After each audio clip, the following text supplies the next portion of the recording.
اعوذ باللہ من الشیطان الرجیم بسم اللہ الرحمن الرحیم وجاء اخوة یوسف فعرفهم وهم له منکرون ولما جهزهم بجهازهم قال ائتوني بأخ لكم من أبيكم ألا ترون أني أوفي الكيل وأنا خير المنزلين صدق اللہ العلی العظیم۔ حضرت یوسف علیہ السلام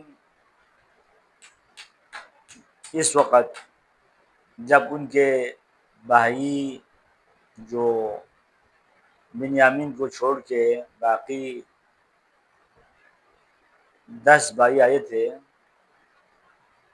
انہوں نے یوسف کو نہیں پہچان سکا، وہ نہیں پہچانا لوگوں نے،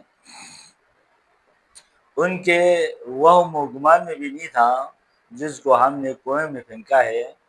کنویں میں مٹھائی کے لیے تو نہیں پھینکا تھا، کنویں میں عیاشی کے لیے کھیل کود کا میدان تو نہیں تھا، کنواں پانی کا جگہ اور اتنی گہرائی انسان کے سانس بھی وہیں رک جاتے ہیں، ایک خوف وحشت، دوسرا گہرائی، تیسرا معمولی لغزش موت کی طرف دعوت۔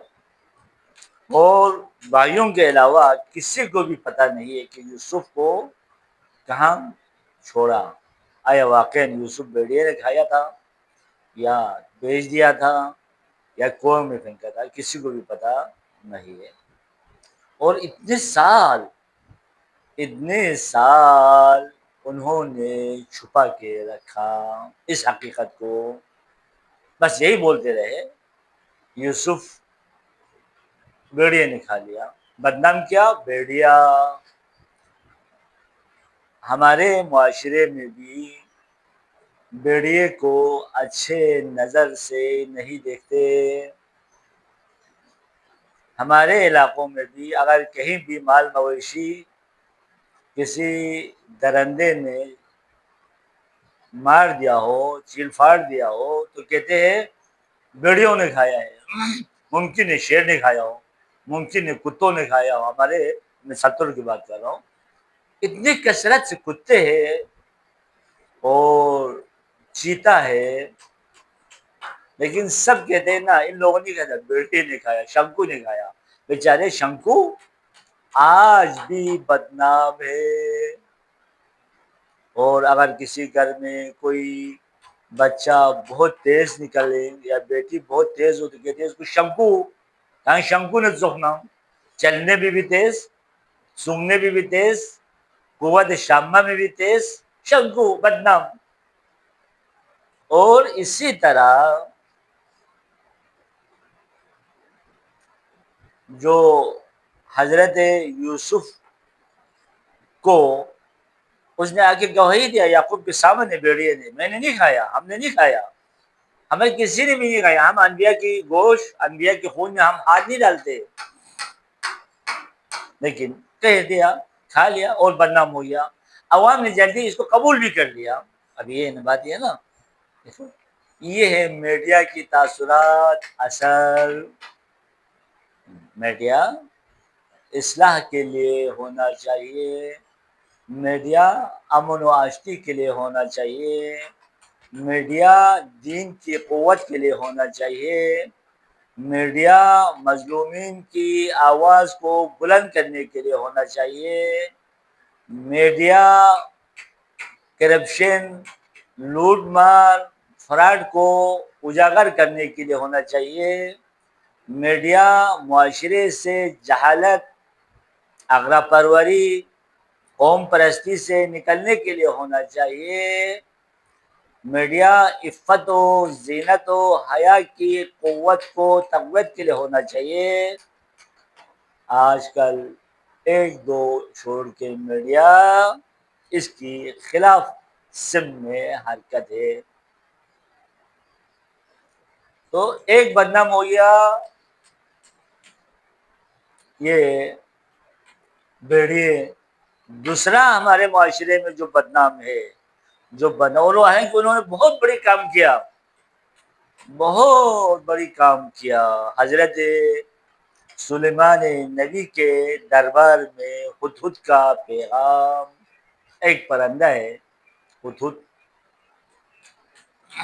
ہمارے معاشرے میں اس کو کہتے ہیں ککو، بدنام کر دیا، یعنی جنہوں نے نبی کی عصمت کی گواہی دی، جنہوں نے توحید ربوبیت کی گواہی دی، جنہوں نے یا حضرت سلیمان کو شہر سبا کی خبر لایا، ان کی پرستش کی خبر دے دی، جو چاند کو پرستش کر رہے تھے اللہ کو چھوڑ کے، یعنی یہ ایک قسم کی رابط تھا بین سلیمان و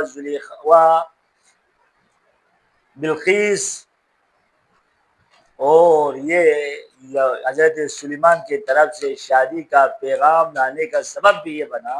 اس کو ہم کہتے ہیں ککو، ہم کہتے ہیں ککو۔ یہ اسلامی نظریات کے مخالفین کی پروپیگنڈا ہے۔ ککو یعنی چی، اس کو سر پہ تاج ہے، حضرت سلیمان نبی نے اس کو تاج پہنایا، اس کو اعزاز دیا، اس کی خدمت کو تسلیم کیا، تعظیم کیا، اس کو ہم کہتے ہیں ککو۔ اور ہمارے معاشرے میں جو بدنام ہے، جن کی ریح، جن کی جسمانی جو ریح ہے، ہوا ہے، اس سے لوگ متاثر ہوتے ہیں، ان کو کہتے ہیں ککو۔ جن کی آنکھیں اندر ہو اس کو کہتے ہیں ککو۔ حالانکہ اچھے لوگوں کو ککو کہنا چاہیے، اس نے بڑے کام کیا، لیکن انہوں نے ان کو بدنام کر دیا۔ آج کل میڈیا میں جو دین اور دین کی باتیں کرنے والے، اسلامی معاشرے کے لیے کام کرنے والے، اتحاد اسلامی کے لیے کمر بستہ ہونے والے، اور علاقوں سے، معاشرے سے فساد اخلاقی کو ختم کرنے والوں کو بدنام کر دیتے ہیں۔